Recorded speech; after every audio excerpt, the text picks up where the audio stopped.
In 1800, a team of explorers in Venezuela watched 30 horses die in a swamp. No predator attacked them. No disease. No weapon. The horses charged into the water, and something in that water killed them.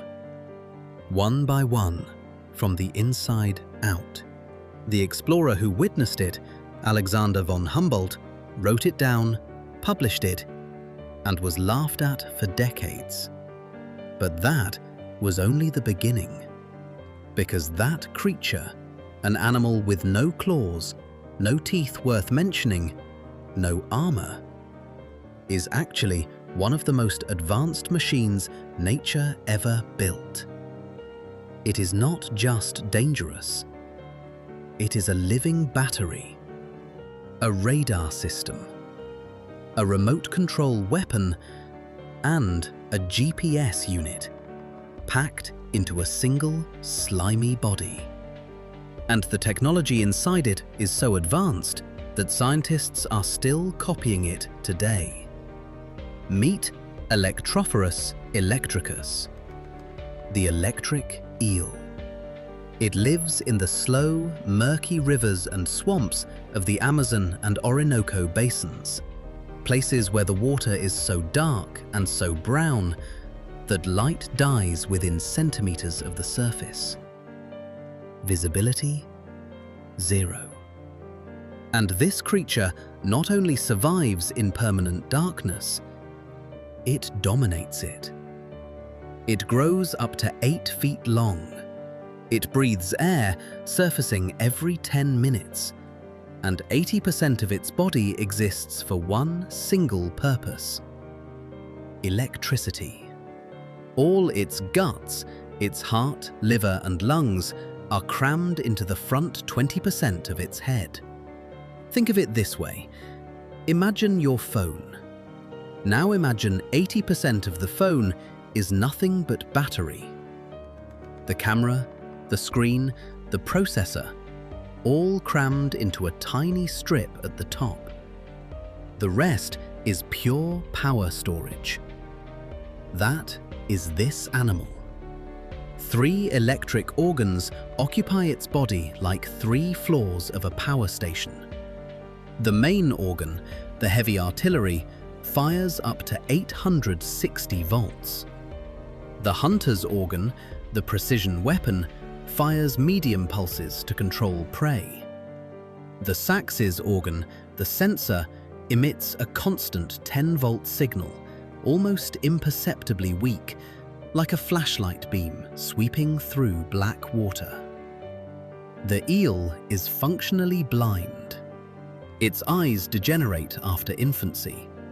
It lives in permanent darkness for its entire life. So instead of seeing the world, it feels it, electrically.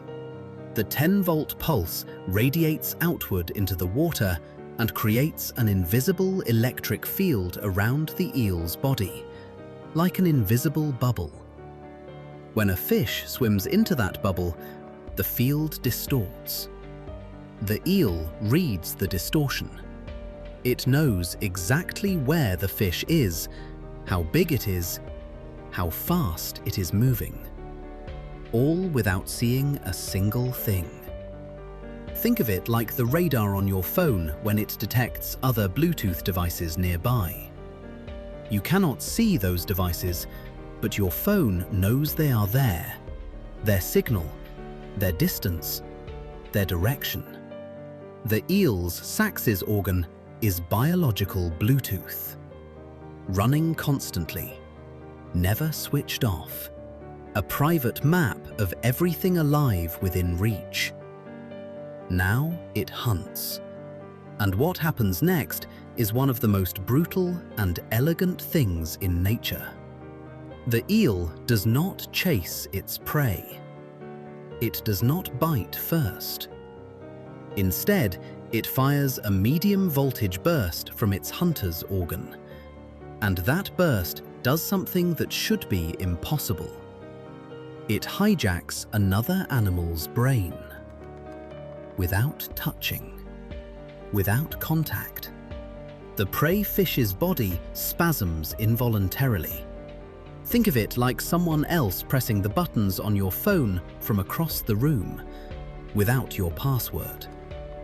Your phone does what they command. Your body moves without your command. The prey reveals its exact location through its own involuntary movement, and the eel strikes. This is not instinct.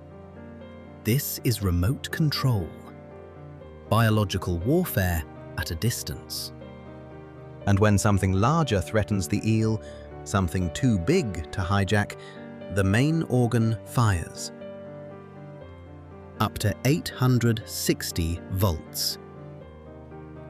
To understand what 860 volts means, a standard wall socket delivers 120 volts in the US, 240 in Europe. The eel fires 7 times an American wall socket directly into whatever touches it. That is enough to light 40 bulbs, enough to stun a full-grown horse, enough to put a human in serious cardiac danger. When threatened, it leaps partially out of the water, pressing its chin against the threat, and delivers a concentrated shock directly to the point of contact. It presses its chin against your skin and fires, like a living taser that decided exactly where to press the trigger. And it curls. When attacking something in the water, it wraps its body into a circle, aligning the positive and negative ends of its electric organs, and concentrates the voltage into a single, devastating loop. It literally hugs its enemy to destroy them. The positive and negative poles amplify each other. The voltage doubles at the contact point. It is not thrashing. It is geometry. Electrical geometry, calculated by a brain the size of your fingernail. Here is the thing that keeps scientists awake. In 1800, the same year Humboldt watched those horses die in Venezuela, an Italian physicist named Alessandro Volta invented the world's first battery. He called it the voltaic pile. A stack of alternating metal discs, zinc and copper, each producing a small voltage, stacked to add up to a powerful one. He admitted it openly. The eel was his model. The structure of the eel's electrocytes, thousands of biological cells stacked in series, each producing a tiny charge that adds to the next, is the exact architecture of every battery ever built. Your phone battery, your car battery, your laptop, all of them trace their DNA, conceptually, back to a swamp creature in the Amazon that evolution designed 200 million years before Volta picked up a pencil. So here is the answer. The electric eel is not an animal that happens to produce electricity.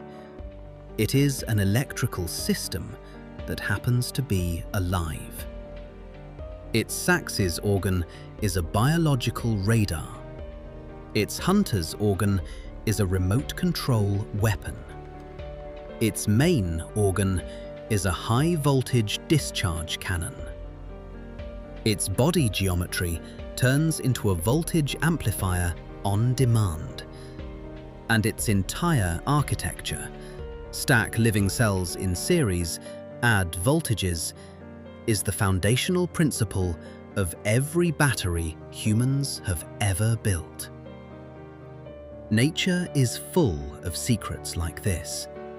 Like this video, share it with someone who loves discovering the unknown.